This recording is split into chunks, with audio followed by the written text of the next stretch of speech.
Bismillahirrahmanirrahim. Allahumma sholli ala sayyidina Muhammadin wa ala alihi wa sahbihi ajma'in amma ba'du. Ada orang kirim link ke saya yang katanya membantah konten saya yang mengatakan bahwa seorang ustadz salah memahami kitab. Setelah saya perhatikan ternyata dia bukan menanggapi saya, tetapi dia justru sedang berbicara tentang adanya tuduhan kitab Abnaul Imam ini adalah kitab yang palsu. Lalu berpolemik tentang kenapa disebut palsu adalah karena tertulisnya itu di dalam kitabnya Ibnu Toba yang mengarang kitab ini wafat tahun 199 Hijriah di penghujung abad kedua. Tetapi di sampulnya malah tertulisnya pengarang kitab ini ya Abu Muammar Ibnu Toba wafatnya tahun 478 atau mendekati abad kelima. Kok simpang siur begitu? Lalu Ustadz ini menarasikan bahwasanya yang wafat tahun 199 itu adalah kakek buyutnya yang bernama Muhammad. Dan itu memang dijelaskan di sini bahwa di bagian akhir itu salah satu dari orang yang masyhur dengan sebutan Ibnu Toba ya, itu adalah termasuk putranya langsung yaitu Muhammad ya. Muhammad bin Ibrahim Ibnu Toba. Jadi sudah fix masalah di sini ya. Yang wafat tahun 199 itu putra Ibrahimnya langsung, Ibnu Tobanya langsung.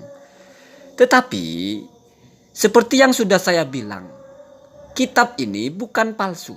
Kitab ini ada manuskripnya, ada catatan yang versi tulis tangannya. Ya, mari kita tunjukkan. Di kolom bagian A ini ada di halaman 174. Dan kolom B itu halaman setelahnya 175 di kitab yang sama. Di kolom A itu tertulis tamma hadzal kitabu biaunillahi, kemudian ada amlaahu ya al-faqiru Abul Muammar Yahya bin Muhammad dan seterusnya ya. Jadi ini memang benar-benar sebuah kitab yang ditulis ya, tetapi diimlakan oleh Abu Muammar. Jadi yang menulis mungkin muridnya, yang mengimla gurunya.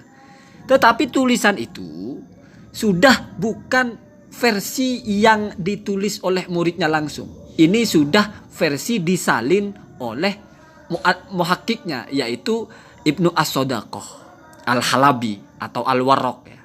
Kenapa? Karena di kolom B dijelaskan tammah intisahuhu min aslihi ya. Dan selesai juga penyalinannya dari aslinya. Kemudian di situ dijelaskan bahwa yang menyalin adalah Ibnu As-Sodaqoh Al-Warraq Al-Halabi. Jadi begitu ya. Jadi kita harus tahu dulu ya. Ini kitab sudah merupakan salinan ya. Atau dalam bahasa Arabnya itu intisah ya. Memang disalin dari aslinya. Dan di kitab ini juga dijelaskan bahwa Ibnu Sodaqoh itu membubuhi banyak tambahan-tambahan. Yang mengatakan itu bukan saya, tetapi juga salah satu dari muhakkik ini ya, yaitu Al-Habib Jamalul Lail. Kenapa? Karena beliau dalam muqaddimah kitab ini menjelaskan, bahkan beliau juga menyampaikan kritik halus. Kenapa? Karena kalau dalam manuskrip itu sebetulnya tidak boleh ada tambahan-tambahan ya. Walaupun tidak dianggap sebagai keburukan selama tambahan-tambahan itu ada sumbernya. Mari saya baca sebagai bukti bahwa kitab ini sudah ditambah-tambahi dari bentuk aslinya. Itu pentingnya. Coba perhatikan, ini ada di halaman 22. Judulnya Intisahu Al-Makhtutot ya.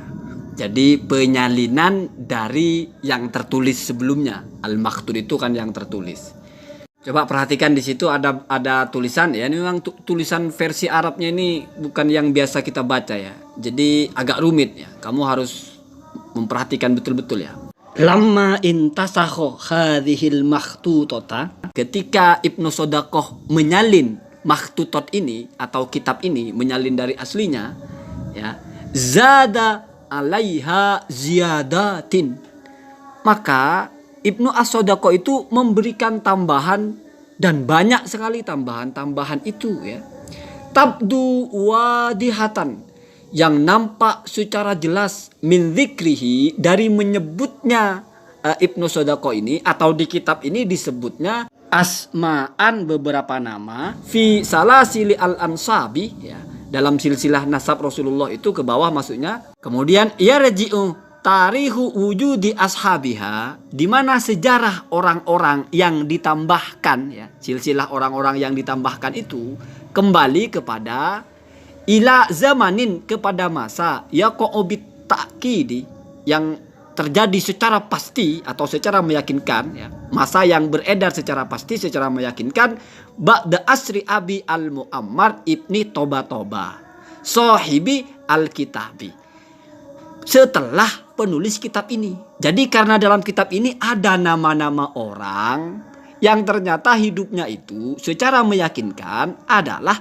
setelah masanya Ibnu Toba, maka berarti terbukti kalau kitab ini ditambah-tambahi oleh Ibnu As-Sodaqoh, bukan bentuk aslinya. Jadi nama-nama yang tercantum di sini tidak semuanya bersumber dari penulis kitab ini yang ada di abad kelima, yaitu Ibnu Toba.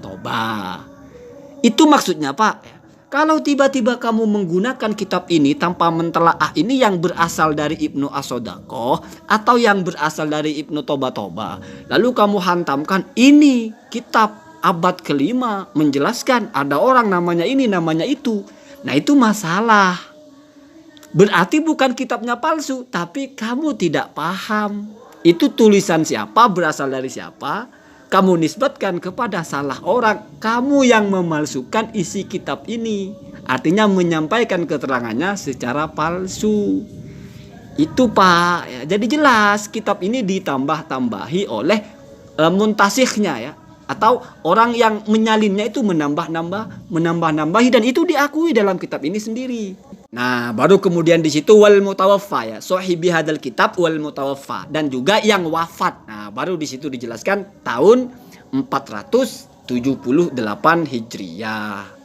Kemudian bahkan ya ada kelanjutannya itu kan kama tabdu aidon, sebagaimana nampak juga min irodihi, yaitu berupa menuangkannya ya. Siapa yang menuangkan itu? Yaitu Ibnu As-Sodaqoh itu ya.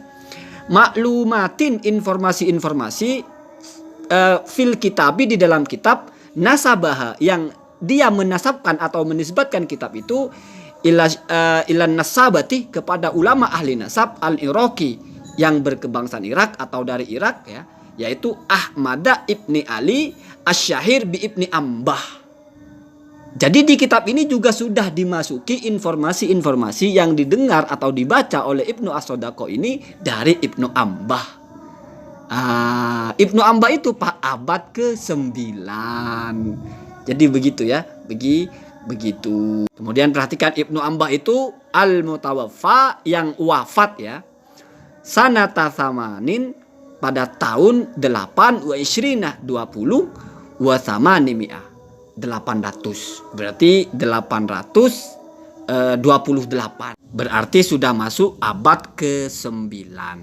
Kemudian ini yang saya maksud kritik halus, wala arafi ma fa'alahu Ibnu Sodaqoh, dan saya tidak melihat di dalam apa yang telah dilakukan oleh Ibnu Sodaqoh ini ya, al-waraq ya, yaitu menambah min haitsu qimatuhu al-maudu'iyah, dari sisi sekiranya ya, apa yang dia perbuat itu adalah berharga ya, qimatuhu al-maudu'iyah. Kemudian ini yang masuk kepada kritik halusnya, wa in kana dzalika, walaupun hal itu ada, yaitu menambah-nambah ya, ghairu marghubin fihi, bukan sesuatu yang disenangi atau kurang etis lah kalau bahasa kita ya. Marghubun fihi itu ya tidak disukai lah ya. Minan nahiyati asyakliyati awit tarikhiyati, dari sisi keotentikan sebuah bentuk asli atau dari sisi historis. Kira-kira begitu.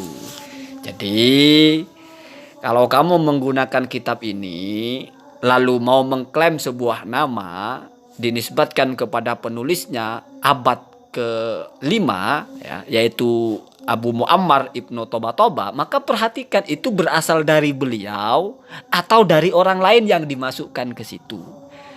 Kalau kamu mengambil nama dari yang dimasukkan orang lain tapi dinisbatkan ke situ, maka berarti kamu yang memalsukan ya. atau melebur atau mensarukan ya, menyamarkan perkara Abdullah ya, kalau menggunakan standar ini yang ditambah-tambahikan yang lewat masanya.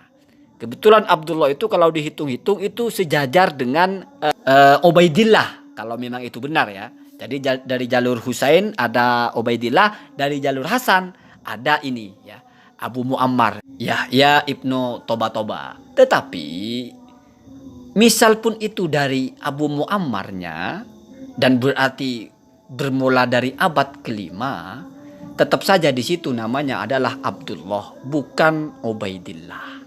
Ketika di dalam kitab ini ada sematan Abdullah alias Ubaidillah, itu jelas bukan dari Ibnu Toba ini ya. Bahkan itu juga bukan dari Ibnu As-Sodaqoh. Bisa jadi itu adalah dari muhakkik yang terakhir yang ada di abad ke-14 yang dari Ibnu Nasr Al-Maqdisi tahun 1350 ya. Jadi begitu ya. Palsu tidak palsu itu maksudnya adalah kamu menisbatkan bukan kepada orangnya. Atau dengan bahasa lugasnya kamu mengklaim nama Ubaidillah ternyata disebut oleh ulama abad ke-5. Berarti itu terkonfirmasi oleh kitab nasab yang sepuh. Berarti Kiai Imaduddin terbantah. Nah, itu baru kamu memalsukan kitab namanya. Karena faktanya tidak ada. Jangankan di abad ke-5, abad ke-6, abad ke-7, abad ke-8, sampai abad ke-10 itu tidak ada. Munculnya adalah abad ke-14. Begitu ya. Bahkan bukan tidak mungkin ya penyebutan nama Ubaidillah sebagai alias Abdullah itu ya berasal dari Al-Habib Jamalul Lail yang memberikan muqaddimah di kitab ini. Ya berarti sama dong abad ke-13 atau 14 begitu ya.